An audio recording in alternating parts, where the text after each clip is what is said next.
course, with Gina Gardiner Gina, where are you right now? I'm based in Colchester in the UK. So it's the oldest town in the UK. It's about 90 miles northeast of London. Wow. Oh my God. Can you give us an update right now on what's taking place with COVID-19 and in the UK and in your community? Lockdown. So unless you're a shop selling food or you're a pharmacy, then all of the shops are closed. The schools are closed. Businesses, unless they're part of the health service or their emergency repair service type thing, then they're all either working from home or on furlough. Beginning to plateau, and they're talking about perhaps some of the restrictions being raised, but not for another 3 weeks. But morale is good. We're very pleased. I mean, the support for the NHS has been just magnificent, and they're doing the best that they can in the given circumstances. So what is the NHS? The National Health Service. Oh, okay. Would that be like our CDC? In the UK, if you're a UK citizen, you don't pay for health at all, wages. Everybody does. So anybody who is poorly, you can go to your GP, your doctor, or you can go to the hospital, and there is no cost, no further cost. So it doesn't matter what the situation is.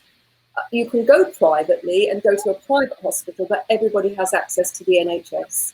Are you able to go out? What is the restrictions for going grocery shopping or just going out to take a drive? Right. You can't just go out to take a drive. So you can go out to buy groceries. People are allowed to go out for a walk each day, but they're not allowed to congregate. So the beaches are closed, and but you can go. They encourage anybody who's over 70 or in one of the health that they are in the high risk groups. They've been asked to stay at home. They're being supported by people in the community. They get preferential treatment from online shopping. They've been encouraged to stay at home. I've been out twice in the last 5 weeks. Wow, that's nothing.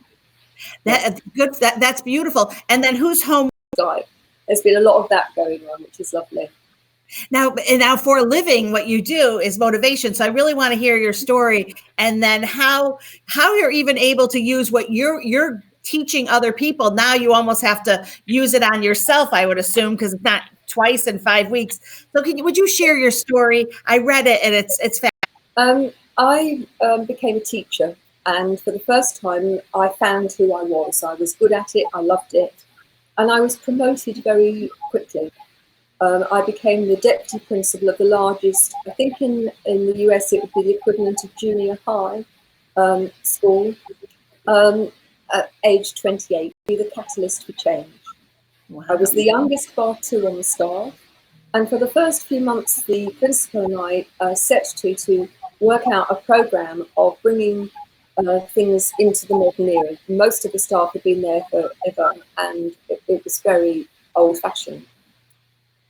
Got to in February in the US holiday, and I was very relieved to get there. And I went off to go skiing, and I loved to ski. I was a proficient skier, but in those days it was the fashion to have the longest skis possible.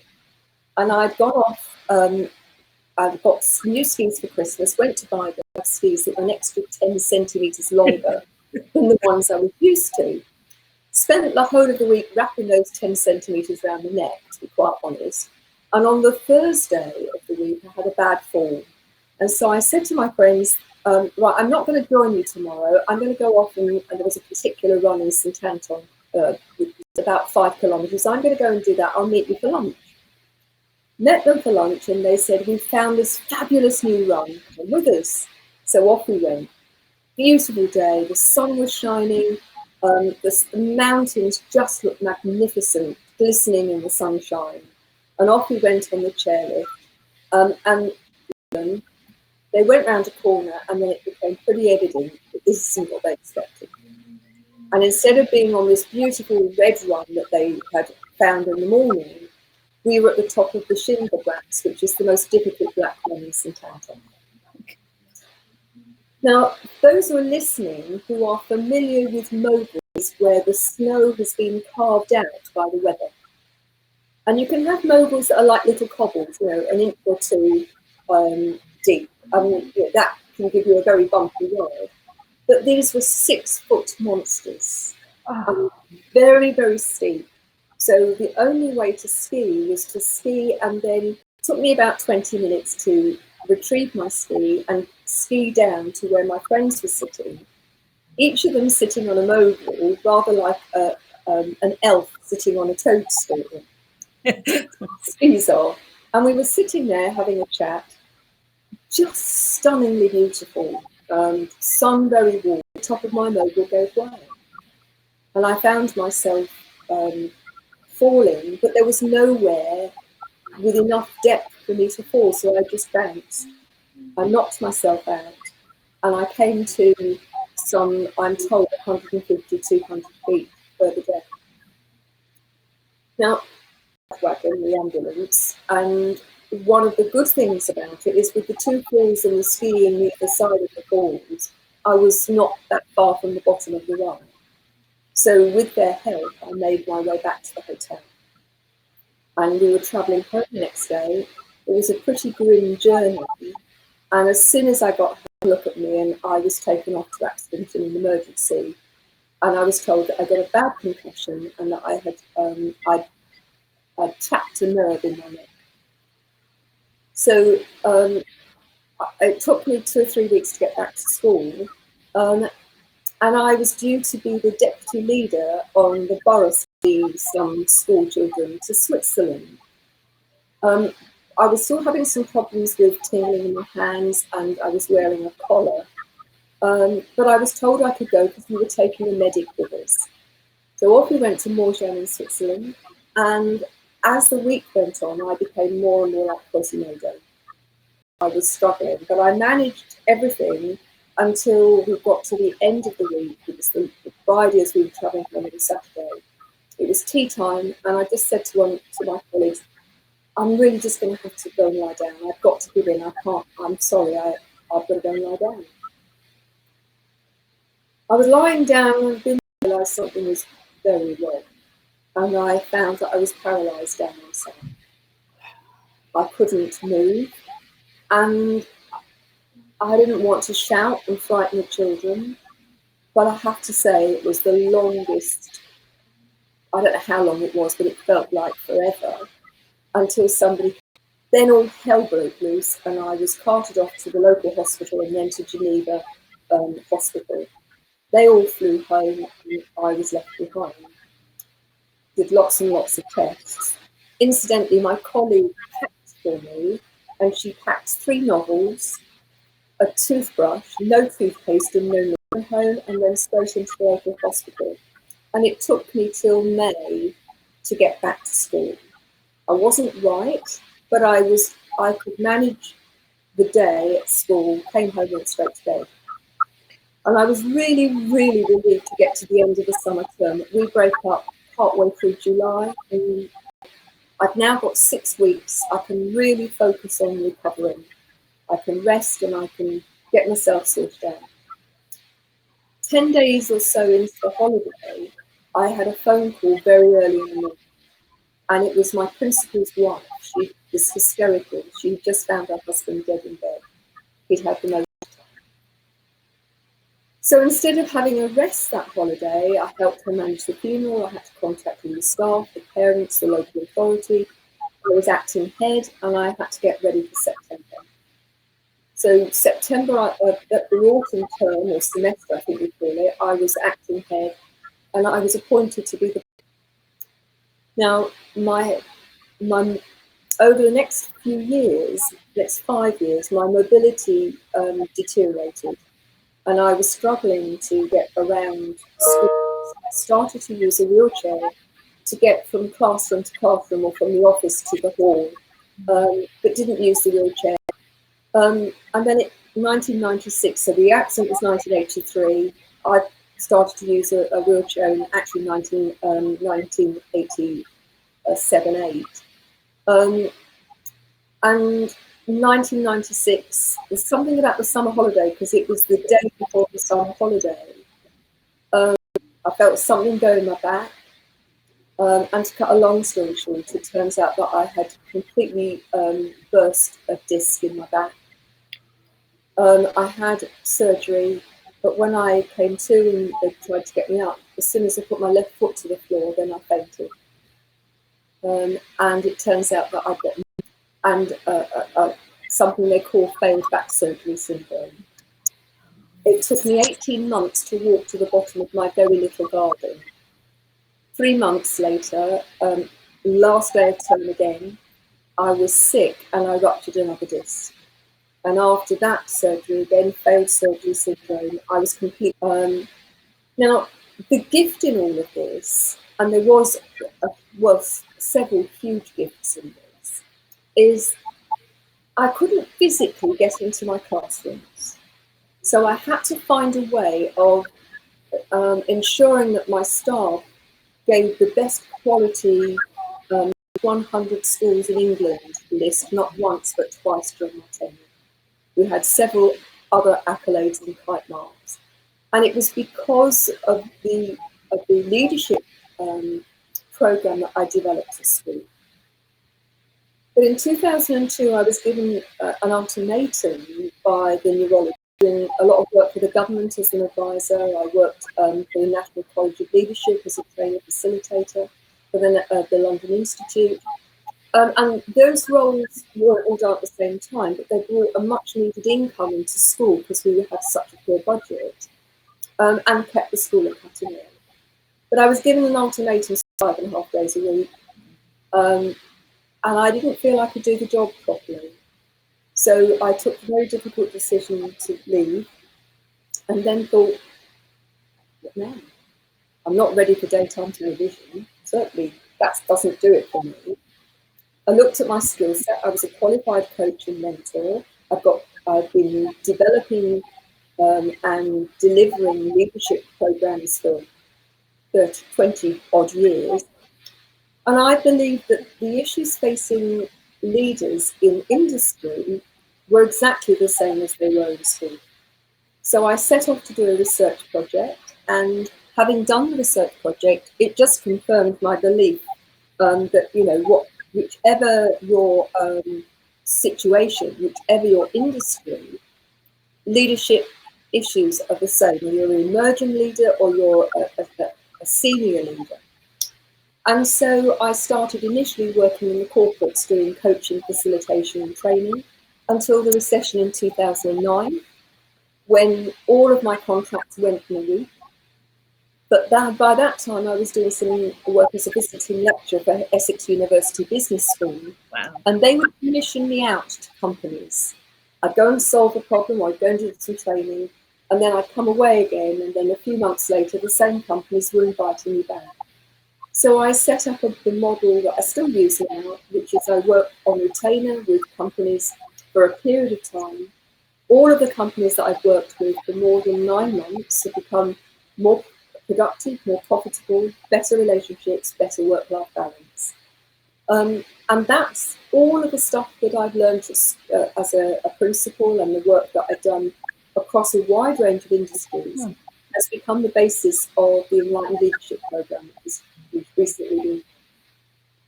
But I got more and more a sense that I was not fulfilling my purpose, that there were so many stressed, unhappy people. And so 2 years ago, I set up Genuinely You, which is online. There's lots of programs there. And the Jewel in the Crown is the Enlightened Leadership Program, which has taken me a couple of years to create. But for me, it's about making a positive difference. My life is about service, and I wanted to make a difference. And so my mission is to positively impact 1 million people in the next 5 years through the development of Enlightened Leadership. So that was a bit of a long answer. Sorry about that. But I loved every minute of it. I loved every minute of it. I was reading about that you had eczema, and then that was, where did that come in your story? I moved schools several times when I was a child because of my father's job. And when I moved from Hertfordshire to Essex, I was very, very unhappy. I was bullied at school. I developed eczema because I was stressed. I comfort ate. I put a lot of weight on. The eczema got worse and worse. And so by the time I was 18, I was hospitalised with it. I'd lost my nose, it was off my face. I was in a bit of a state. And I had to wear white cotton gloves for school. You can imagine how that went down with the bullies. And it wasn't until I started teaching that I discovered who I was, and I started to have belief in myself. And for me, I think that was such a motivator that I wanted the pupils in my care and the staff and the parents to develop self-confidence, to know that they were powerful beings. And power is not about making somebody else feel small. If you're in your genuine power, then you're giving permission to other people to be in theirs, that you recognise potential and you nurture it. And so I think that whilst it was not comfortable, it gave me such insights. And I think part of the drive to make a positive difference came from those years when I was so unhappy. And then the eczema just like went away because it was stress induced. Amazing. As soon as I made a good relationship with myself, the only two occasions it's come back is when my mum died and when my dad died. And it came back for a short period of time. Wow. I didn't realize that eczema actually was like stress and that it comes out that way. That's new for me to understand that. It's not the only reason. I was very allergic to all sorts of things as well. But stress, your skin is your biggest organ. And if you've got skin problems, then you have to look at what's going on emotionally. You know, there is definitely a genetic factor. I also get hay fever, and there's a lot of hay fever, eczema and asthma in my family. So there's obviously a genetic predisposition. But I didn't develop it until I was 14. And that's when I started at the school where things were, where I was really unhappy.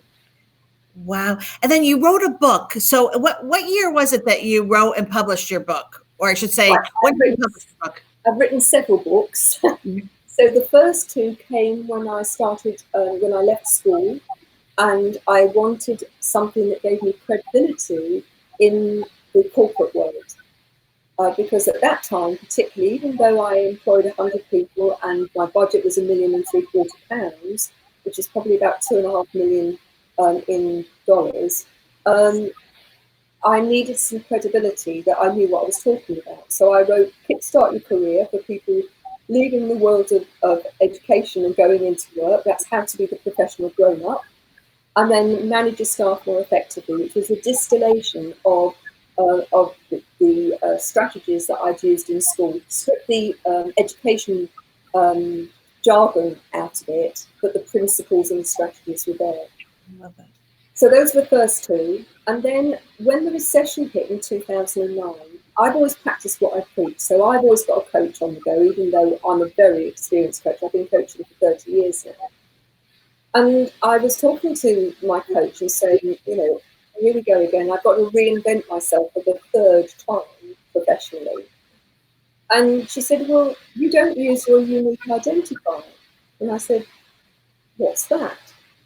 And she laughed and she said, you know, the only time you talk about disability, bearing in mind I was still in a wheelchair, it's taken me, I can now walk short distances, but I still use a wheelchair to go into town or go on holiday. Progress has been incredibly slow.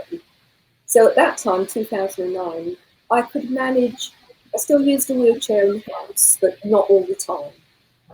And she said, the only time you talk about your disability is to use it as a metaphor for life and say, you know, everybody who has a limiting belief has a disability, they dis their ability.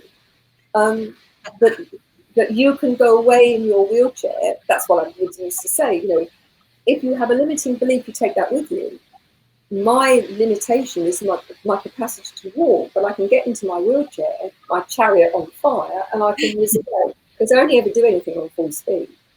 And she said, but it's the elephant in the room. You don't talk about it. You don't in any way use that. And I think that it would be useful for people. And so I wrote Chariots on Fire. And Chariots on Fire is an allusion to my wheelchair. And what was published was the third iteration. So the first one, I just wrote my story and everything that had gone wrong, and how, because I've spent the equivalent of 2 years in hospital over the years, and I haven't been in hospital for several years. So there were big chunks of time. And then I read it and thought, what use is this to anybody else? I found it very cathartic, but I can't think it's going to be of any use to anybody. So the second time I wrote it, cut down my story and started to share the strategies. And then the third time I wrote it, I cut down my story even more to what was useful, and more strategies. So that was book number 3. And then when I started with Genuinely You, I realised that my thinking had moved on. I had another 10 years experience, 8 years experience. I'd learned a lot more, and I recognised that whether people came to me for personal coaching or business coaching or leadership coaching, we covered the same 5 things, no matter which route they came in. So beliefs, relationships, people's mindset around success, how they dealt with change and transition and the choices they made, and what was their true purpose and how did they feel fulfillment. And so I wrote Thriving Not Surviving, the 5 Secret Pathways to Happiness, Success and Fulfillment, which covered those 5 things. And lots of people criticised me and said, why aren't you doing it? It's too broad. But I stuck to my guns, because my view is that if you just look at happiness or you just look at success, you've not got the whole picture, and you focus on one and the others start to slip away and get forgotten. And for me, it's so important that actually we deal with ourselves as physical, mental, emotional, spiritual, intellectual beings, and you need to deal with all of those in order to have a balanced life and to be happy. That's so interesting. Growing up, I grew up in a family business, and I remember growing up and always saying to myself, I would reflect back on my day and like how I acted and what I did right and what I did wrong and what I didn't understand. And I could have used a coach during these times. But it sounds like that's what you're really saying. So now with COVID-19 in place, are people coming to you because now any beliefs that you have it's easier to rise to the top? Like if you're, teachers are able to continue teaching, but I think there's a lot more of, am I really able to do this? And, I like to freelance. So I find I go on to Upwork and I'll do some, freelancing, but even that I question myself. And I find even with my friends that there's a lot more negative things going on in our mind right now. So what are people asking you for? Like what kind of questions and then what kind of advice? It's really interesting because it's very, very different depending on who you're speaking to. So let me give you a few examples. I have a client who experienced very significant abuse as a child, who then developed OCD. And I've been working with her, and she's doing fantastically. She's forgiven her abuser. She's not condoned it or let it go, but she's forgiven them. Her OCD has been non-existent. But with COVID-19, she saw the return of a level of anxiety that she'd not experienced for some time. So with her, it was about putting it into the perspective of what the likely risk was, and that if she did put everything into place and she used her strategies, that actually she could cope with that very well. And so she had a couple of sessions and she's now back on track and she's doing really, really well. I've had a client this afternoon whose business is closed. It's a hotel business. And we've been talking about how he can keep in touch with his staff and his client base, but also starting to make plans for when things go back to, I don't know they'll ever go back to the normal, but a normal. And I think, if people are listening to this, it's really important that now you focus on what you're going to do, how you can invest in yourself, how you can grow your skill base, your confidence, how you can have creative ideas, because those are the people who will thrive. And those who think, oh, well, there's nothing I can do, my business is closed, there isn't anything I can do, they're going to be at a huge disadvantage when this all finishes. There are more millionaires made of crisis than there ever are in boom. Wow. Okay, that's the reality. And if you look at, for example, the Great Depression in the 1920s in America, certain companies like Coca-Cola did incredibly well. Why? Because they were strategic about continuing to market, about getting their plans in place.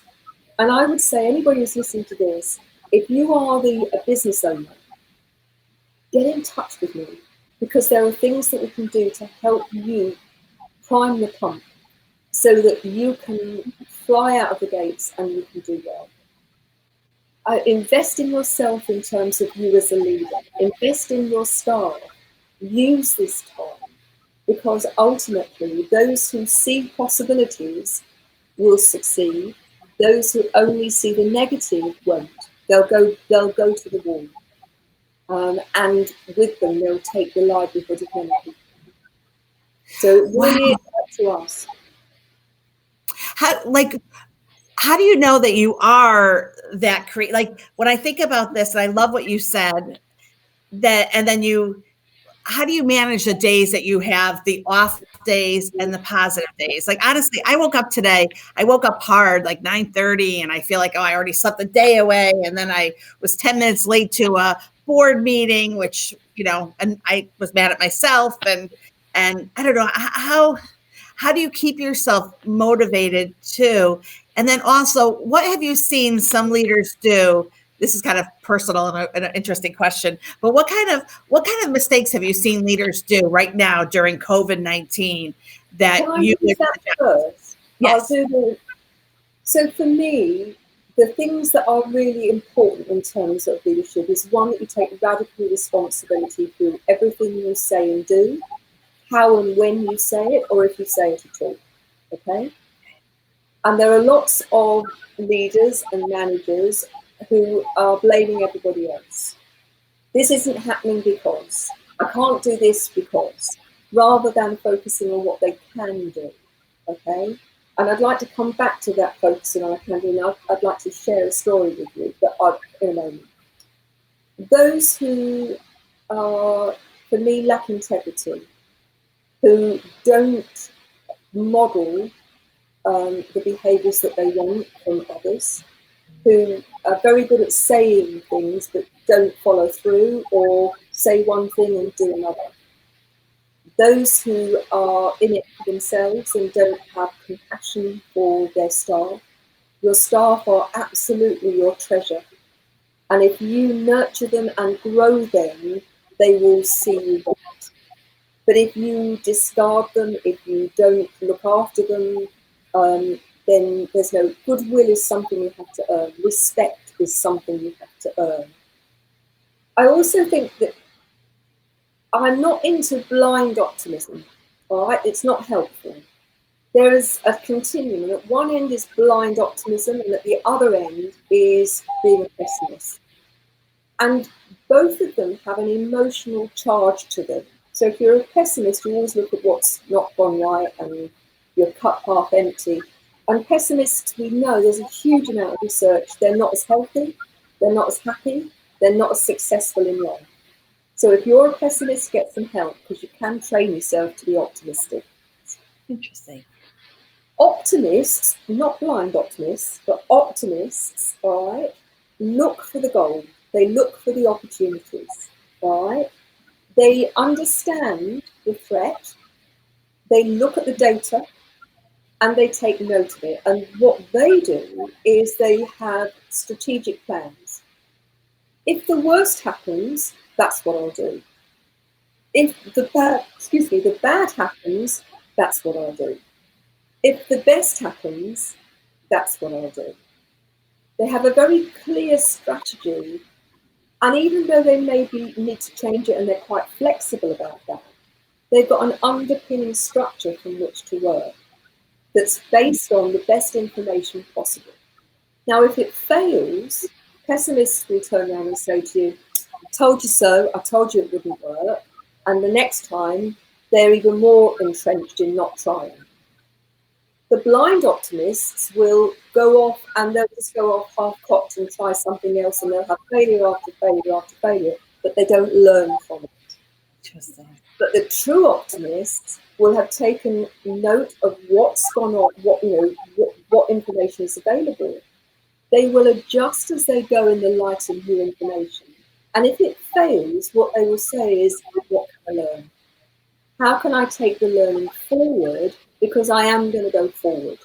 I know I will succeed. Don't necessarily know how, right? But they've got a strong sense of why, a strong sense of purpose, and they're determined to make it work. And those are the people who succeed well in life. Okay? How does a strong optimist work with a pessimist? Like how does that work together, especially if the pessimist himself is above the optimist? If you're working with a boss who is a pessimist, okay, I think you have to understand. It's very easy to dismiss people, but I think you've got to understand what's going on. And usually, pessimism is based in fear. They're fearful of stepping out of their comfort zone. If you don't try, you don't fail. They're fearful that things will go wrong. Perhaps life has dealt them with some difficult blows.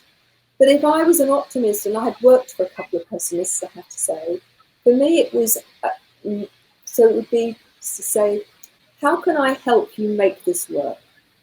What is it I can do that will help you feel more comfortable? And so you manage them up. When something works well, you make sure that they're engaged and they get some of the credit for it going well. When you take radical responsibility for what happens, whatever happens. But ultimately, if you're working with somebody who is so entrenched in being a pessimist and it's affecting you, and you have to, if you've tried everything, and there are lots of other strategies, there's just not time to talk about those today, but if you've tried everything, then you have to question, are you in the right job?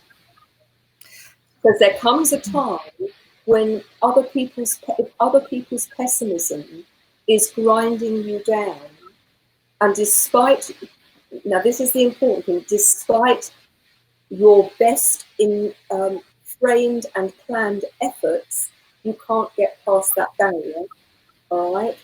Then it's time to consider looking for something else. But not to do it in temper or to do it in a fit of frustration, but to do it in a very planned way. Wow. Okay. Wow.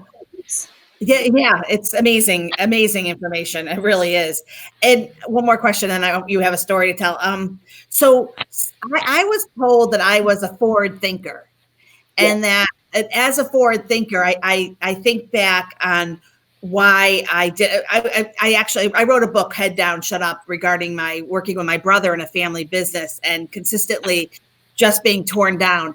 But one of the things I know is that I would say things that sounded like what you just said, very optimistic. And when I looked, and then it would be, I would be like told I was negative. Oh, you're always negative. You're Debbie Downer. So if I would try to bring something up as a forward thinker, what is a forward thinker to you? Do you have a description of that? For me, it's somebody with ideas that they would like to put forward to be considered in terms of the next step, or the step after that, or the step after that.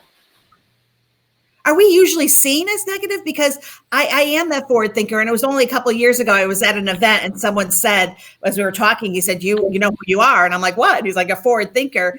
And then it hit me. Is this why I was consistently being told I was negative? Because if I am thinking forward, the pessimist was looking at me going, oh my God, like, why are you trying to like think? There's a lot going on here. And I think it's really important. First and foremost, I've done a lot of work with family businesses. They're a very interesting animal.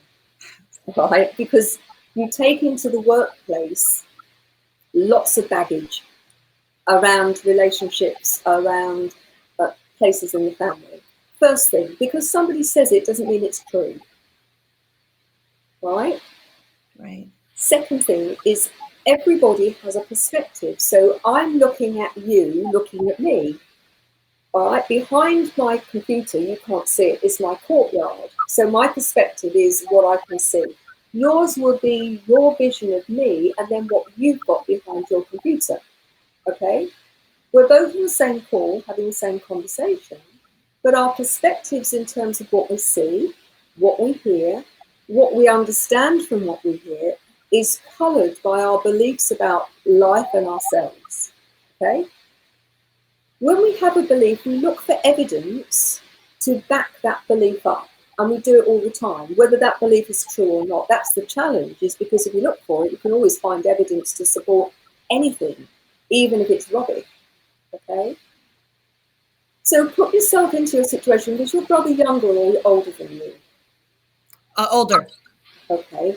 And if you had to describe his character, how he thought you were negative, but how would you describe him in terms of his brother? Immoral. Immoral, did you say? I did. Someone who he did something pretty bad, like someone who, you know how they say so some people have a poor moral compass. So you know, he lacked integrity. Yes, absolutely. Yes, okay. Yes. So let me put it to you, and I don't know, this is just conjecture, that somebody who lacked integrity, I would suspect that ego was playing a fairly big part, would need to put down anybody who's coming up with great ideas, because it might make him look bad. It might make him look inadequate.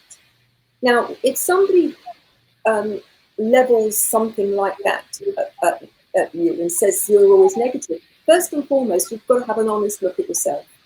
Is there any truth in this? Is it the way I'm languaging it? Am I languaging it in a way that makes it sound as if I'm really criticizing what's going on now? Mm-hmm. And it may be, I don't know, but it may be that the language may have been a bit clumsy, although the motive is very positive. So that's one possibility. Another possibility is that every time you came up with an idea for something in the future, he saw that as a criticism of him because he was older than you and he was managing something. So it wasn't about what you were offering. It was much more about that he felt threatened by the fact that you were coming up with new ideas and he wasn't. Or it could be something else. But the thing is, with any relationship, you have to look at it in the whole. And if he was prepared to act without integrity, you have to ask yourself why. And for me, when people lack integrity, usually it's because they do not believe in themselves as they are. Now, and they usually feel important, so they'll do anything to make themselves feel important. So I get a lot of the emails I get told that I should be looking in the mirror to myself. From him? Yes. Okay. Like, you should look in the mirror. You see yourself, like you're a nice person. Everyone else, we all see you differently. And so I have a few emails where he says that to me, and I'm trying to figure out what, because I actually even as a young kid self-reflected daily, nightly before I go to bed. I really, I don't see myself as being perfect or wonderful or anything. So I'm not sure why that is always in a sense. In terms of the relationship, are there just the two of you, or are there more than just there's 4 children. And where are the two of you in the pecking order? The oldest, and I'm the youngest. He's the oldest? Fairly, yeah. Oldest brother, yeah. Okay, and were the other 2 girls or boys? One boy, one girl. Okay. And what was your relationship with your parents like? Good, good. They were hardworking in the business. They were strong, and As a child, what was I was your a child. relationship with your parents I compared probably to was. this? Yeah, they worked hard, so I don't know if I really could say I was spoiled. They were hardworking, so I was a latchkey kid. Would come home, you know. Yeah. I just wonder, because so often it starts from childhood, whether your brother was jealous. The little girl, youngest, appeared to be favoured. It doesn't mean it was the case, but it's about perception, isn't it? So Right. his perception was, golden child, always got the best of things. I always got the oldest, I got the brunt of things. Then everything that happened as adults will still be coloured by all of that. Interesting. Unless he was the golden child. I think he was the one that was the golden child, and everything. He couldn't do no wrong. And that seems to be possibly. And that may be the case, and it may be the case that your parents' firstborn didn't check him, and so when his moral compass didn't get settled in a particular way because he got away with stuff. So what this so shows you is that nothing is ever just surface. You've got to look below the surface to find out what was going on. Yeah. And ultimately, are you still in business with him? No, I walked away because kind of what you said beforehand, I realized that I could not be involved in what he was doing. So I decided to take a step and I walked out. I left a very lovely, family business as far as my parents wanted me to be in the business. They wanted the business for all their children. So I had to take a stand. And it actually created good change for the business. My leaving did create some good changes that seemed to help, but I always felt that my own moral compass would then be, if I stayed, I was then saying what he was doing was okay, and I couldn't do that. And ultimately, you've been true to yourself. And if you hadn't, then I suspect that what would have happened, that would have eaten away, that would have had an impact on your mental health or physical health or emotional health or spiritual health. Because there are some times, as I say, if you've tried everything and it's not worked, then I think there comes a time when you say, actually, it's time to walk away. And it sounds to me as if you've done the right thing. But I think you do have to remember that because your brother says it or writes it, doesn't make it true. It just makes it his opinion. Thank you. That is really good. That is something that I probably should put in lipstick on my mirror. Like that. Like that is really, really so true. I think the caveat always is you do have to ask yourself the question, is there truth? So let me give you another client example. I was working with a young lady who was in the process of setting up her second business, okay? And she came to me for all sorts of reasons, mainly around relationships. We started talking about work. And she said, my parents are so critical. They don't support me. And I said, do you want to tell me more? And she said, well, I'm starting up my second business. And they keep saying to me, but you never finish anything. Are you really sure? You're asking us to invest in this. You're asking, to do all of this. But are you going to actually... are you going? Oh, we just lost her. I'm sure she's going to check right in. This is going to be good. I'm really, really, really learning a lot. As you can tell, this is a candid conversation. So I am, just as I would anyone else, I have to go through my past and what I've gone through and how I handle it and what's taking place. And so we will give so good, isn't it? I love this. So we'll give it a minute. I think she probably just reconnected. So what I'll do is I am going to tell everyone right now, this is incredible. This is the first time talking to Gina, and I'm loving every minute of this, and I'm learning something. And this is why getting to know someone, we talk about having one-on-ones and networking and taking the time. And what I'm doing is, I don't care that I'm not talking about myself. I am a little bit, which is lovely, but It's wonderful. And she's okay. Good. And I'm gonna put in the stream, and there you are. Sorry. No, beautiful, beautiful. Where did you get to? Did you hear? I don't know how much, because I carried on talking. You just her parents said you never that she never finishes anything. So she was very, very indignant about this, and I said, well, okay, now let's stop. Is there any truth in what they say? Think back to your early 30s. Tell me about your time to that time. And it turns out that she, as a child, she wanted to go to horse riding. She gave it up. She wanted to go to choir. She gave it up. And then she was going to university. She gave it up. Then she went to, and so her track record was that she went for the next bright, shiny thing, but she didn't follow it through. And so I said to her, you need to take on board that what they say is absolutely right. That if you're not going to finish it, don't start it. You know, you're on to the next bright, shiny thing, and the next and next. And actually, she'd come to me for some relationship work. She was doing the same with the relationships. As soon as anything got a bit tricky, she ended the relationship. So with all of this, we have to first and foremost be honest with ourselves, not brutal, but honest. So if there is any truth in what people are saying, take it on board and do something about it. But also remember that everybody's got their own motive, their own axe to grind, their own perspective, that it's not always the truth. They will tell it their perception of the truth. It's theirs. It's not necessarily yours. But it is important to be honest with yourself. Wow. Okay, so we did 45 minutes because you were asking in the beginning. This, I could talk to you for a long time. So I'm glad we're following each other now. Do you have, if you have any groups, I see your Facebook. I think I joined your, thank you for accepting me as a friend. And then I joined your, what is the Facebook page that you have? Genuinely You. People can come and join that. And there's lots of posts and things. If you're a business owner, then find me on LinkedIn.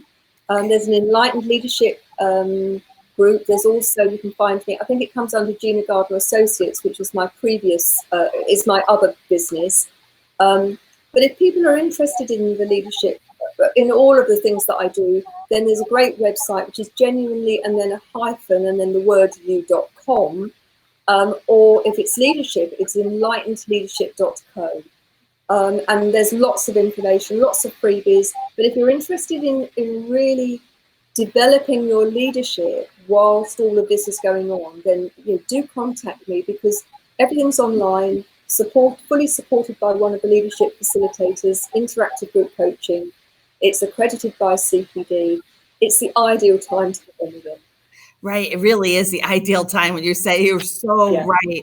Thank you so much for spending this time with me. And this is fun because this is really, we didn't know each other before. This is truly a candid conversation. Your the ability to be very open with you, and actually every word that you say is so amazing. I really, really love this 45 minutes. I'm going to re-listen to it too a few times. And you definitely said some really key things. I could see in a little meme where your quotes are great. And I love that you said that this is defining leaders. I think that's so important. I like you, Gina. Thank you so much. I wish I could fly to the UK and then keep us up to date. How would I know what's happening in your neighborhood? Like when they talk about when you're the COVID-19 is lifted, or when you're able to get back to work, will you post it on Facebook so I can see it? I will definitely post it on Facebook and on LinkedIn. Are you on LinkedIn as well? I am on LinkedIn. Yes, we've been communicating on LinkedIn. Of course we were. Yes. So I've no doubt it will be all over that like a rash. But if people are interested in being participants, I'm also looking for affiliates. So if anybody's interested in being an affiliate, let me know. Oh, I love that too. Okay. Thank you so much. Have a great, what time is it there, by the way? What time are you? It is 7:15. In the morning? In the evening. Oh, in the evening. Oh, okay. Oh, okay. So you're not that. All right. Perfect. Thank you so much. Have a good dinner and night. Thank you. Thank you. Bye-bye now. Bye-bye. Bye. That was lovely. Thank you. Gina. Amazing. Okay. Now I just press stop this.